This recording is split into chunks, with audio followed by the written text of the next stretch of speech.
Salve, salve pessoal, beleza? Tranquilidade pura? É isso aí, mais uma aulinha nossa de geografia. E nessa aula de hoje, o nosso tema está aqui já, ó, Espaço Geográfico do Brasil. Vamos entender as regiões brasileiras, como é que o espaço geográfico está distribuído no caso do Brasil, região centro-oeste, região norte, nordeste, sul, sudeste, regiões econômicas, geoeconômicas, que nós temos pelo Brasil nosso de cada dia aí. Então, o foco e a missão é grande que nós vamos estar desenvolvendo. E aí eu pego com vocês, então, a primeira temática nossa, dessa nossa aula, que é justamente quando a gente fala de espaço geográfico, a gente tem que lembrar da localização. Primeira coisa, onde é que nós estamos? Vamos nos localizando aqui, hemisfério sul, na parte sul, ao Brasilzão aqui, ocidental, oriental, né, como era a localização, como os mapas nos davam, a média de 8,5 milhões de quilômetros quadrados do planeta Terra, então dentro de um mapa, né, gigantesco aí que nós temos, essa parte da localização do povo brasileiro. Com isso, nós vamos pensar no seguinte, território, né, vamos pensar agora nesse território nosso. O território brasileiro ele é resultado de um processo que iniciou em 1500, com a chegada dos portugueses por aqui. Pouco a pouco, os primeiros habitantes do país ampliaram as conquistas territoriais para o reino português. Por isso que foi importante a gente falar disso na formação do povo brasileiro, né? Que aí a gente já entende como é que está funcionando essa relação aí que a gente tem com a situação do Brasil e como o Brasil surgiu, formou-se, aquela coisa toda. Muitos povoados que depois deram origem às vilas-cidades, inclusive as chamadas capitanias hereditárias, né, surgiram no interior, graças à penetração das bandeiras e à expansão da mineração e da pecuária. De novo, os ciclos econômicos. Olha como é que uma coisa vai estar conectada à outra o tempo todo. As conexões, o contexto dos ciclos econômicos, a força desses ciclos econômicos, os setores econômicos que a gente falou da retirada. Pau-Brasil, depois do pau-brasil, quando a gente tem o ciclo do ouro tem a mineração, da mineração a gente dá um salto para o contexto do café. Então você percebe como que isso vai gerar o povoamento e as regiões geoeconômicas brasileiras. No século XIX, 3 atividades econômicas contribuíram para a construção dos espaços geográficos brasileiros. A cultura do cacau, no sul da Bahia, a cafeicultura no Rio de Janeiro e em São Paulo e a extração de látex na Amazônia. Foco, porque a população começou a se localizar naquelas regiões. O sul da Bahia, gente, ele bombava. Se eu falo da região de Ilhéus, por exemplo, o que nós tínhamos de pessoas naquela área era gigantesco, era fantástico. Sem falarmos no contexto da mineração, as cidades mineiras, Belo Horizonte, Goiás, cidade de Goiás, ou como alguns chamam também de Goiás Velho, cidade diamantina, São João del Rei. Você sabia que São João del Rei já foi cotada para ser a capital do Brasil por muitos?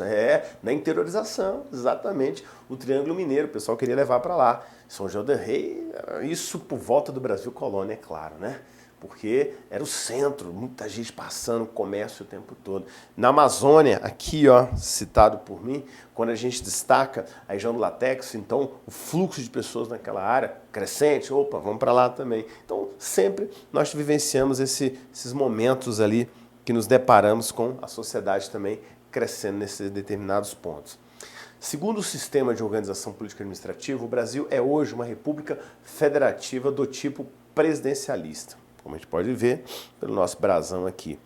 República presidencialista significa que o poder público máximo é exercido por um presidente, escolhido através da eleição direta e democrática, voto opcional entre 16 e 18 anos e obrigatório para cidadãos de 18 a 65 anos, com tempo de mandato de 4 anos, com direito a uma reeleição, que estão tentando fazer a mudança. Mas o princípio ainda continua, então a gente não pode falar que mudou, porque não mudou muita coisa ainda não nesse cenário aí para a gente pensar, né?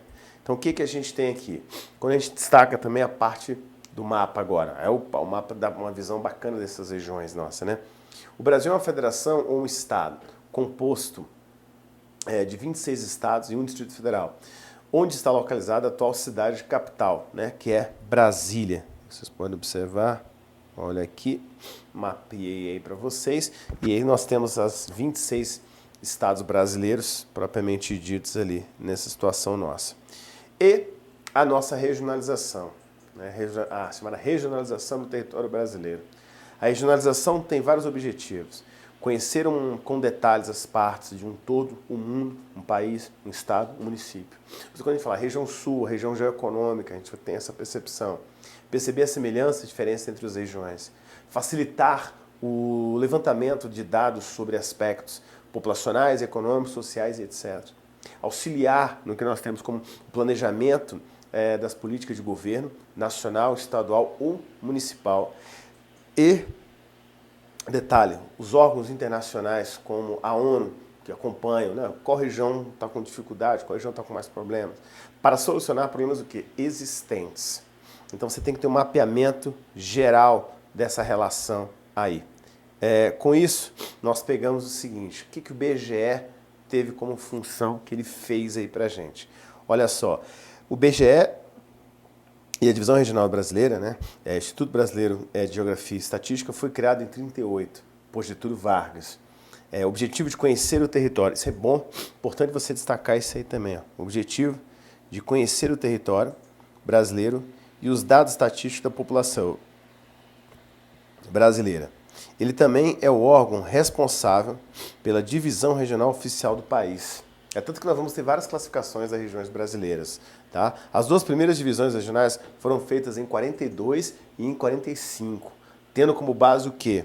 O critério de regiões naturais. Vejam vocês, observando pelo mapa que nós temos abaixo, 45.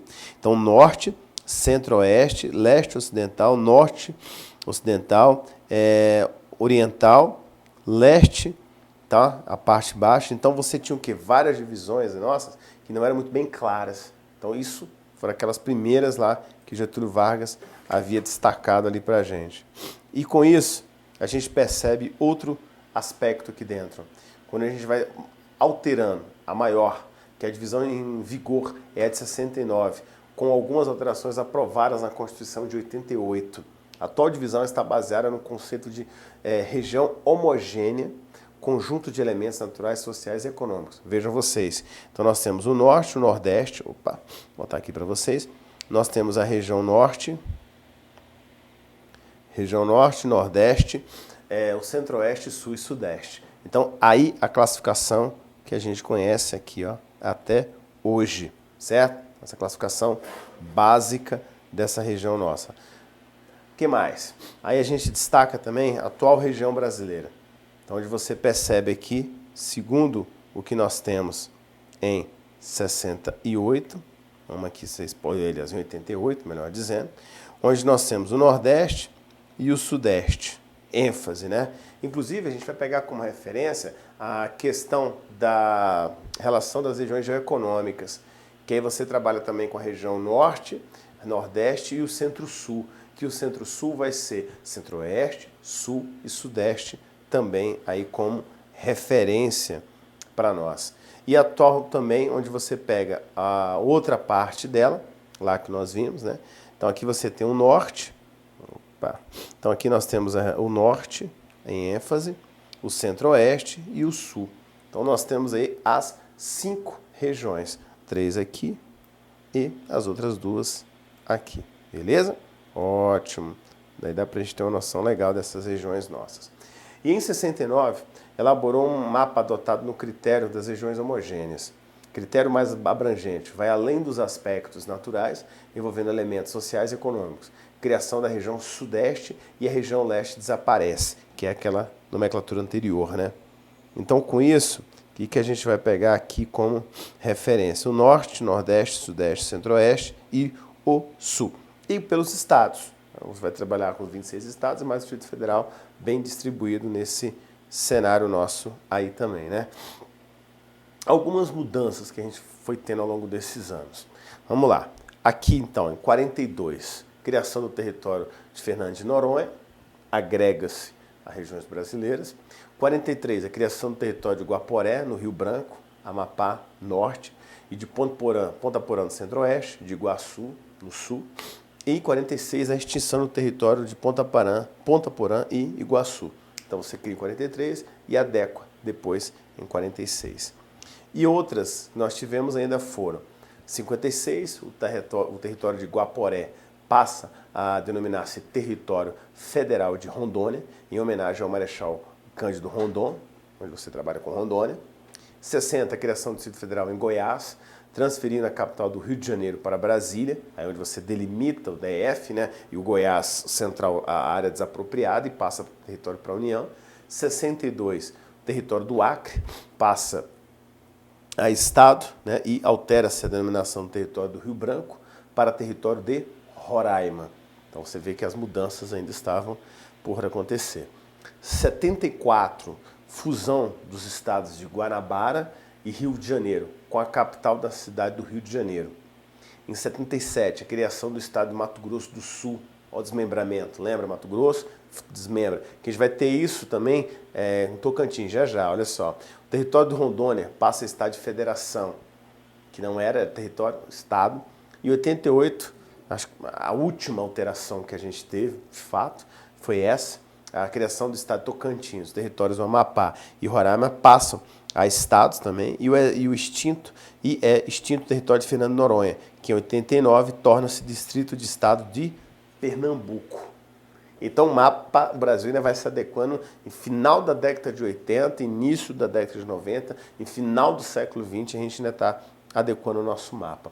Observando o mapa na íntegra, aí a gente vê todo esse aspecto. Brasil, divisão, políticas administrativas e grandes regiões em 90, que já é uma realidade nossa, realmente, né? Então você já pega aqui, ó, Rondônia aqui, certo? Tocantins já anexado, coisa que eu não tinha nos outros mapas anteriores, como vocês observaram ali também comigo, né? Aí nós pegamos, então, uma outra realidade. Em 64, o geógrafo Pedro Pinchas Geiger regionalizou o território brasileiro em 3 complexos, ou macro-regiões geoeconômicas, aquilo que eu havia comentado com vocês também, né? Onde ele destaca a Amazônia, o Nordeste e o Centro-Sul, certo? Que é como destaquei, o Norte, né? Que a Amazônia seria toda a região Norte, por isso que a gente destaca bem, mas a Amazônia é o Nordeste e o Centro-Sul, que é justamente onde o Centro-Sul é mais o centro comercial que a gente conhece, né? Aqui pelo mapinha você vê aqui a região amazônica, o Nordeste e todo o contexto do Centro-Sul, que na verdade pega o quê? O Centro-Oeste, o Sudeste e o Sul. E a região amazônica pega a região Norte e o Nordeste pega basicamente o Nordeste também, né? E aí nós vamos pensar o seguinte, no chamado Centro-Sul, região de maior importância econômica, que ele acaba classificando, né? E política, concentra a maioria da população da riqueza e da produção industrial e agropecuária. Apesar disso, há desigualdades sociais mais evidentes nas grandes cidades, como São Paulo, como Janeiro, como Belo Horizonte, né? Então as capitais também têm esses deslances, né? Destrinches ali que não se adequam, e problemas sociais elas têm ainda mais nos grandes centros. No Nordeste, a maioria da população vive em condições precárias, mesmo com melhorias econômicas apresentadas nos últimos anos. Então a gente tem esse percalço. Inclusive nós vimos que parte da população também passou a concentrar-se naquela região, então isso dá um up na área, né? A Amazônia distingue-se pela presença da floresta amazônica e pela ocupação recente do território, que possui baixíssima densidade populacional, o avanço da agropecuária e é o principal responsável pelo desmatamento na região.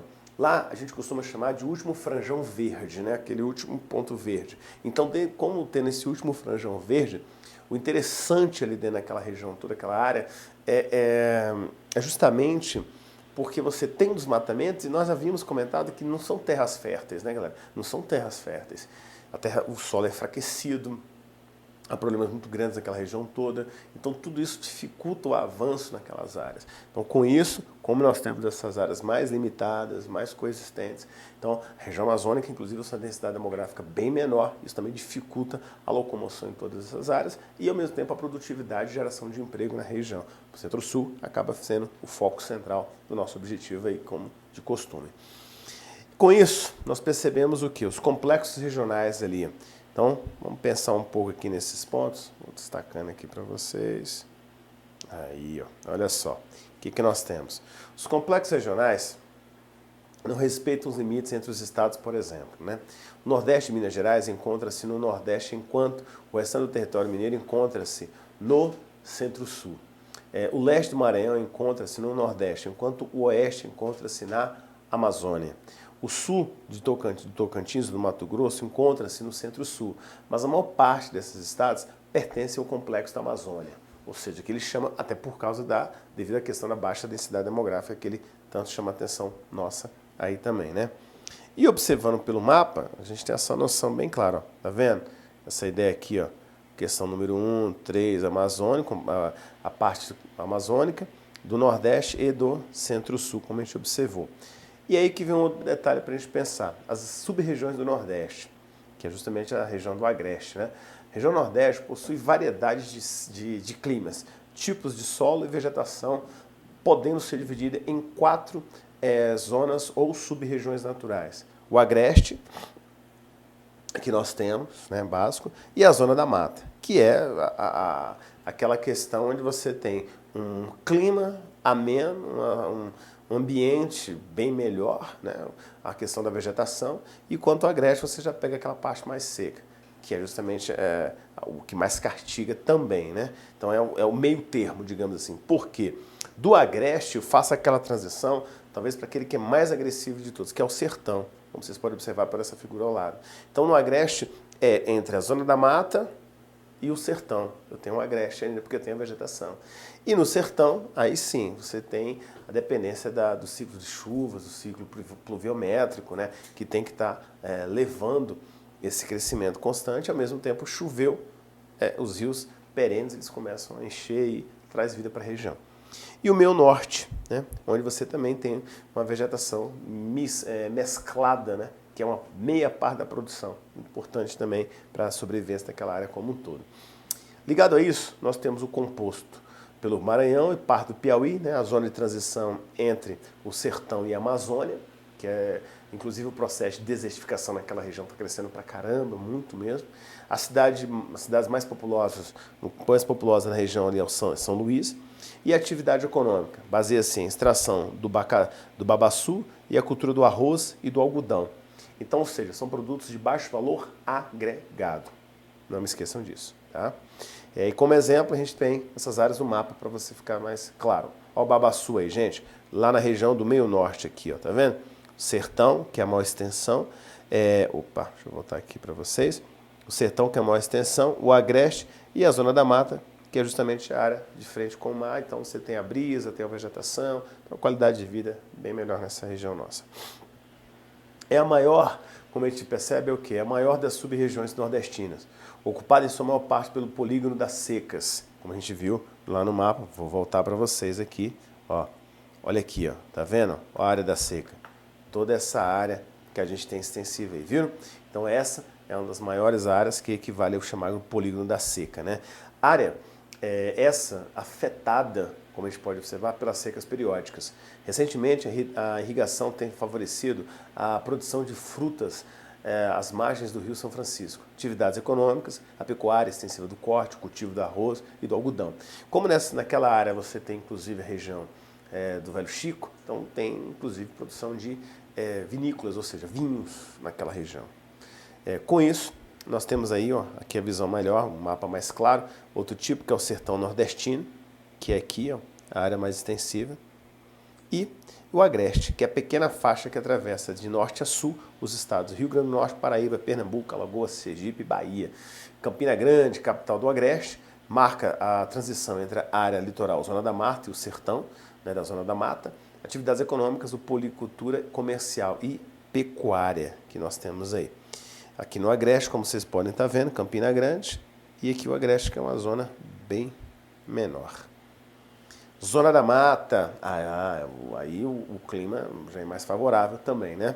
Sub-região economicamente mais importante, ocupa a faixa litorânea do Rio Grande do Norte e o sul da Bahia, foi o primeiro local do Brasil a ser povoado, né? Foi o primeiro local, inclusive a chegada, né, em Porto Seguro, região toda lá estabelecida, inclusive a produção de cana. E a área mais populosa, que concentra 2 das 3 maiores cidades nordestinas, Recife e Salvador, linda, terra do contexto lá do açúcar, né? Atividade econômica, cultivo de cana de açúcar e do cacau, devido à Bahia e devido a Recife. Aí a gente vê aqui a zona da mata, né, a sua localização toda, e a produção de cana que ainda perdura na região por décadas, né? Séculos ali, desde o século XVII, século XVII, XVIII, XIX, então já se vão mais de 4 séculos produzindo açúcar naquela região toda. E os 4 Brasis aí, quando você vê, né, que é a região que eles chamam também uma outra área, que é a região amazônica, nordeste, centro-oeste e região concentrada, que nós temos aí nesse mapa. Região amazônica, que a gente conhece, inclui os estados Amapá, Roraima, Rondônia, Amazônia, Pará e Acre. Possui baixas densidades técnicas demográficas, inclusive até qualidade de vida e ao mesmo tempo produção. Semelhante à divisão do IBGE, primeira região a ser povoada, possui uma agricultura pouco mecanizada em comparação com outras regiões. Então a gente tem um desequilíbrio muito grande nessa área também.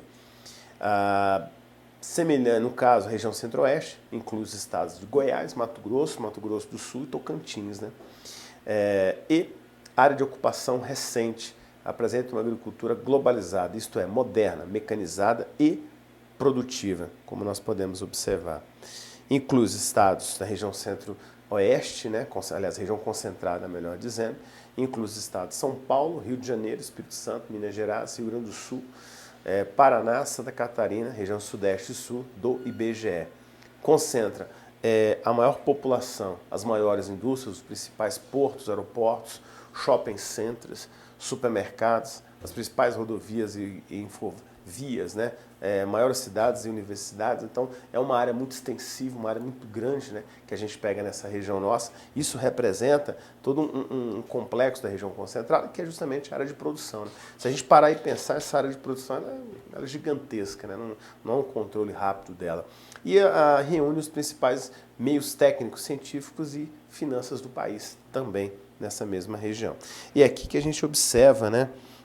Só fazendo essa questão, porque aqui você vê a Amazônia, Centro-Sul e o Nordeste, ó, que é justamente a área geoeconômica, quando a gente observa aqui pelo mapa, toda ela, Amazônia, Roraima, todas essas regiões aqui também, tá vendo?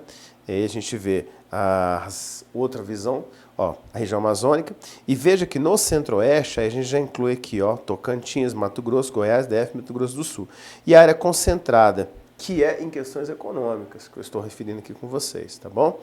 Nesses polos ali que a gente desenvolve justamente em cima dessas regiões, que são as chamadas áreas de concentração, certo? Então nós temos a classificação básica, que foi a do IBGE que eu mostrei para vocês, né? As regiões normais. Então a gente fala da região norte, nordeste, centro-oeste, sul e sudeste, e nós demos ênfase também ao cenário das regiões geoeconômicas, aonde são feitas as principais produções, o que se produz nessa região, quais são os vínculos da área que nós temos, enfim, essa lógica toda das regiões brasileiras, que é o que você precisa saber, levar lá para a tua prova, para bombar e, como eu falo sempre com vocês, rumo ao gabarito. Valeu, galera, até a próxima.